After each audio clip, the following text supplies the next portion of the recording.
Man vienkārši video izlēma izslēgties, un es kādu brīdi runāju, un to nepamanīju. Tāpēc sanāks divās daļās šis video, tas tālākais tagad būs īss. Kur es apstājos bija, ka sievietēm ir šī tātad uzsvērtā mātes un jaunavas un vīrās sievas loma, un vīriešiem bieži tiek uzsvērts profesijas, kas ir, viens būtu tēvs, kas nav profesija, tad ir kalējs un karavīrs, kā mēdz saukt šos trīs, jo, protams, kā šis nāk arī no Viks un no pat Game of Thrones un vis kaut kur citur, ja, tā kā parādās šīs lietas. Mums jau vairs nav tie laiki. Mēs varam skatīties katrs uz savu periodu. Mēs varam skatīties, kurā brīdī kas mums ir vajadzīgs. Un arī šie dzimumi katram nav jāskatās tikai uz tiem trijiem, kas atbilst viņu dzimumam. Varbūt tikpat labi mazs puisītis Nimoja, jauna meitenīte Diana Glasa. Un varbūt jauns vīrietis Marija un pusmūža sieviete Kroms. Tie ir vienkārši vārdi. Tāpat kā Zvaigžņu dieviete un Zilais dievs ir nosaukti vārdos dieviete un dievs, taču viņi var būt viens vai otrs vai neviens. Par to arī Ferī runā, mums nav vienmēr jāpieņem šis striktais dalījums, tie viņi ir tā nosaukti, bet mēs varam mierīgi izveidot savu galvā kaut vai pilnīgi citādāku tēlu, galvenais ir tā doma apakšā. Šie dievi saskana ļoti daudz ko citu, kā es teicu, Vikā ir un visur kurā, bet Ferī variantā viņi ir diezgan plaši. Viņiem ir kaut kādi atribūti, viņiem ir kaut kāds izskats, kaut kas tam līdzīgs, bet vispār viņi ir diezgan universāli.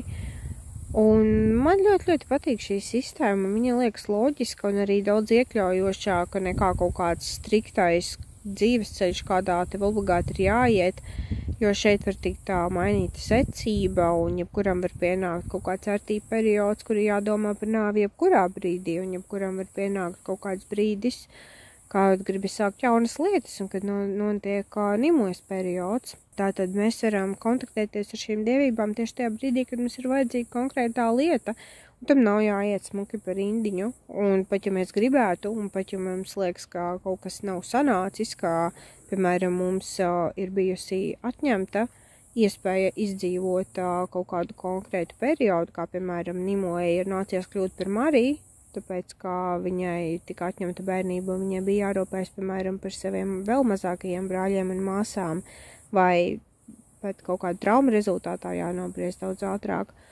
Vai arī Diana Glasa periods tika izbūjāts, piemēram, tiešām, kad notiek neplānota grūtniecība 13 gados, vai kad dažādas lietas var notikt, un mēs varam mācīties arī no tiem periodiem, kurus mēs vēl neesam sasnieguši, vai kuriem mēs teorētiski esam izgājuši cauri, bet varbūt mēs tā arī neesam iemācījušies.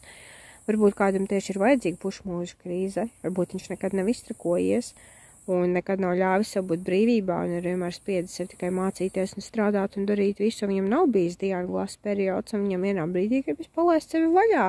Varbūt viņam ir kroma vecums, kaut kas ap 45, un vai šīs pusmūža krīzes vienmēr ir sliktas? Dažreiz jā, diezgan bieži jā, citreiz. Kāpēc ne? Lūdzu, kāp Everestā, ja tu to vari. Man patīk šī brīvība un viss tas, kas ir tieši šajā Ferī tradīcijas sistēmā. Arī tas, ka pēdējā dievība ir jau pa pusē, viņu attēlo pa pusē mirušu, viņš jau ir pa pusē tajā pusē. Un kad tas ir iekļauts, reizē šis ir dzīvības pēdējais laiks un jau nāve un tas, kas ir tālāk, jo tā ir daļa no dzīves. Mēs neatceramies, kā mēs piedzimām, tas uz mums maz attiecas. Tādā ziņā Nimoja, protams, arī simbolizē piedzimšanu, bet tas tā kā mūsu dzīvē piedalās mazāk. Tas nav tas, uz ko mēs skatītos īpaši, bet tārtī periods ir tas, kur mums ir jākoncentrējas vienā brīdī uz šiem jautājumiem. Un tādēļ man šī sistēma liekas tik ļoti skaista. Man ir kontakts ar visām šīm dievībām. Es neesmu gluži izkāpusi no Diana Glasa perioda. Varbūt visas manas slimības man noliek mazliet tādā ānas vai pat arī tādā periodā vairāk, kur man vajadzētu uz to skatīties. Un es to pieņemu, es to mācos, un viņi man palīdz, un viņi mani atbalsta šajā ceļā. Bet kaut kur iekšēji, dziļi iekšā, varbūt rakstot arī savas grāmatas, es zinu, ka Diana Glasa periods ir tas, kas man atbilst visvairāk manam raksturam. Un tā arī nav nekāda problēma.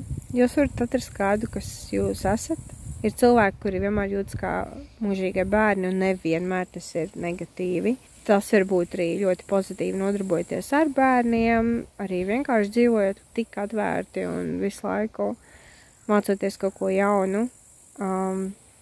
Varbūt cilvēki, kuri pilnībā dzīvo ar tī periodā, bieži vien tie ir mūķenis vai tie, kuri vēlas tiešām norobežoties kā vientuļnieki un visu laiku pavadīt šajā jau nāvei tuvajā apcerē, visu laiku atrodoties tuvu šiem te mūžības jautājumiem. Tas viss ir ļoti plūstoši un pilnīgi normāli Feri tradīcijā nemēģināt sevi iespiest šajā taciņā, kas it kā savā veidā iezīmējas. Un, protams, ka ļoti daudziem cilvēkiem tā taciņa aiziet tikpat taisni, kā es izstāstīju, bet tas neatiec uz visiem. Un Feri tradīcijā tam arī tā nav jābūt. Tā, ka cerams, varbūt jūs iedvesmoja, varbūt jūs sazināsieties ar kādu no šiem dievībām, vai kaut vai jums tas varbūt vienkārši likās interesanti.